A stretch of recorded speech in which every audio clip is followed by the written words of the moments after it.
So glad to see you in our videos coming you for the week. Today we'll be discussing about how do you correct your past error in your daily plan. And today's video is very important. Why it's so important? It's so important because a lot of people make mistakes on a daily plan. So how do you correct this mistake to ensure you get what you really plan as you plan your daily activities? So it's very important you pay attention to this key points. These are things you can do, whether as a student, whether as a business person or entrepreneur. Everyone makes mistakes, nobody's an exception.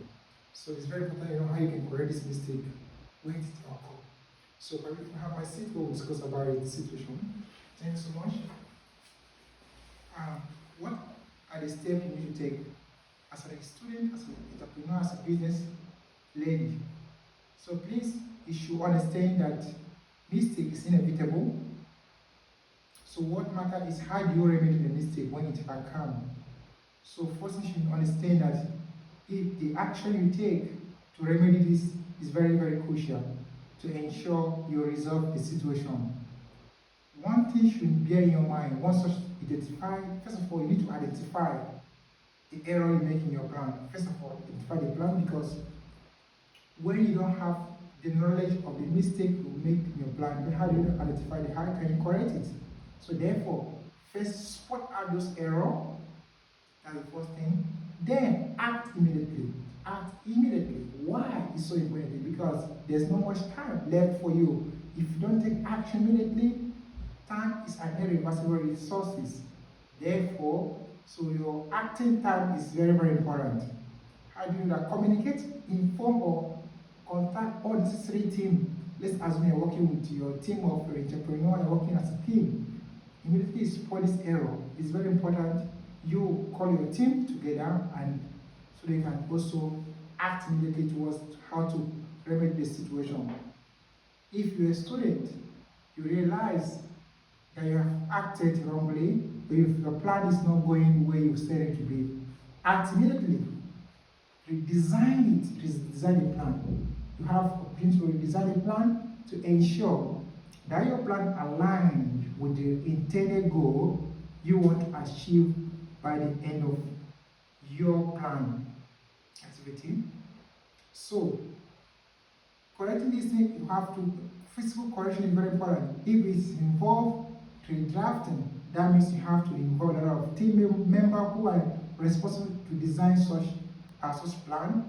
But if it's an ideology which you can correct, you don't need to call every team member. You can correct it, then send it to them. Hey, we have error, we need to correct it. If it's already been corrected, then you need to communicate to your team effectively why the correction is essential.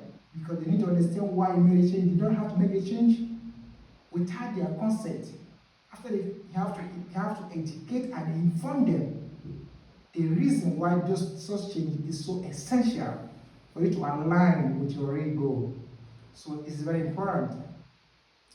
The next plan is now refined. When you have identified this plan, I'm convinced you've learned something now. Why it's so important for you to act swiftly, and why it's so important for you to communicate effectively when you make your plans or when you make your changes. So when this is done, then let's assume your plan is now very refined. So when you refine your plan, why is it so important for you to refine your plan? Because use overlay, slackness, and digital tools to visualize it. You can design it, because a lot of your clients will appreciate your design if they can visualize what the plan looks like. In that regard, they can also contribute to show that they can even make their opinion to you or say their feedback to you. So can you imagine how can they make that source contribution when they cannot visualize your plan? So it's very important also, when you refine your plan, make it more visualized. In that means you are presenting a more convincing point to your client, to your stakeholder, or if you're a student, to your teacher, who's going to read your work, who's going to mark, who's going to award mark to you. So visualizing your plans, make it more physical for proper evaluation.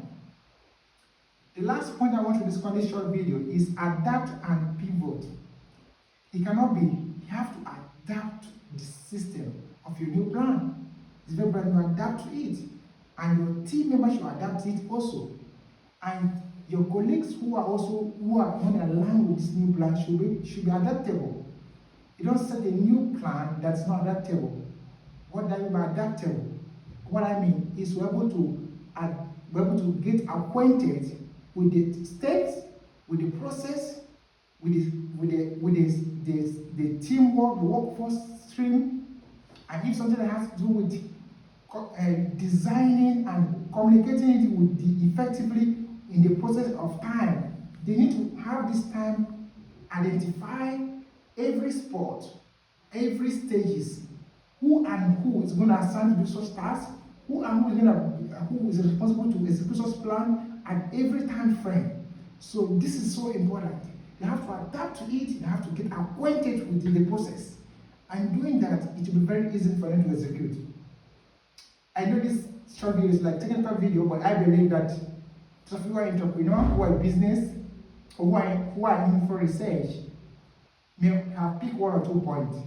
The next video, we're talking about how you can also tailor this plan in your research for a science community and for your business development. Thank you so much, and do have a wonderful week to yourself. Bye.